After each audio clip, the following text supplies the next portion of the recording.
ብዙዎቻችን ቀደም ሲል በከፍተኛ ተመስጦና በታላቅ እርካታ እንጸልይ ነበረ። ያ የጸሎት ጣዕም ግን ከጊዜ በኋላ ይጠፋል። አባታችን ሆይ ብለን ስንጀምር ሐሳባችን ወደ ሥራ፣ ወደ ስልክ ወይም ደግሞ ወደ ሌላ ከንቱ ቦታ ይጓዛል። ጸሎቱን በቃላችን ብንደግመውም ልባችን ግን አብሮን የለም። ለምን ይሆን? ይህ ሰው አንተ ወይም አንቺ ከሆንክ ወይም ከሆንሽ ይህ የሆነው ለምን እንደሆነ ከመፍትሄ ጋር በዚች አጭር ቪዲዮ እንመለከታለን። አባታችን ሆይ በሰማያት የምትኖር፣ ስምህ ይቀደስ፣ መንግሥትህ ትምጣ፣ ፈቃድህ በሰማይ እንደሆነች እንዲሁም በምድር ትሁን። የዕለት እንጀራችንን ስጠን ዛሬ፣ በደላችንም ይቅር በለን እኛም የበደሉን ይቅር እንደምንል፣ አቤቱ ወደ ፈተና አታግባን ከክፉ ሁሉ አድነን እንጂ መንግሥት ያንተ ናትና ኃይል፣ ክብር፣ ምስጋና ለዘላለሙ አሜን።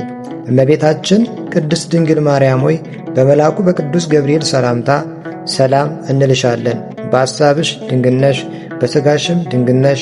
የአሸናፊ እግዚአብሔር እናት ሆይ ሰላምታ ለአንቺ ይገባል። ከሴቶች ሁሉ ተለይተሽ አንቺ የተባረክሽ ነሽ።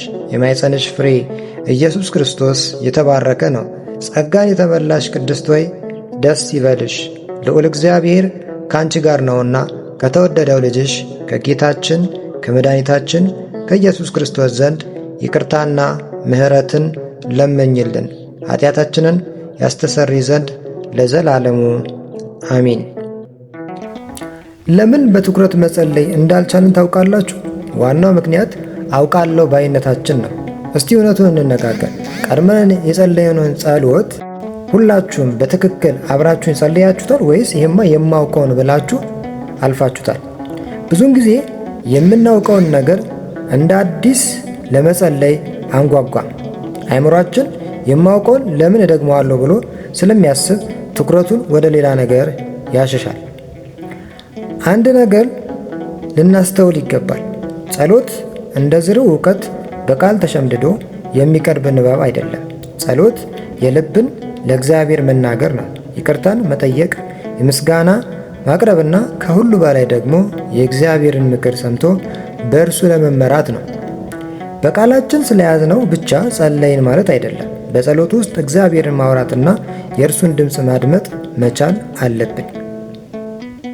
እግዚአብሔር በአንድ እውነት ነገር ውስጥ የተለየ ምስጢር የሚገልጥ አምላክ ነው። ስለዚህ ጸሎቱ ተመሳሳይ ስለሆነ ብቻ እንደማታውቀው አዲስ ነገር ቁጠረው። አቤቱ መንገድን አመልክተኝ፣ ፍለጋንም አስተምረኝ እያልክ በየቀኑ አዲስ ሆነህ ቅረብ። ዛሬ ጸሎት ስንጀምር ቃላትን ለመድገም አንቸኩል። ይልቁንም እያንዳንዱን ቃል በልብ እያጣጣምን እናውራ። ያን ጊዜ የጠፋው ጣዕም ሲመለስ እናየዋለን። ይህ ቪዲዮ ለሌሎች እንዲደርስ ላይክ፣ ሼር ማድረጋችሁን አትርሱ። ሰላም ለእናንተ ይሁን። የቆየን። በሌላ ቪዲዮ እስከምንገናኝ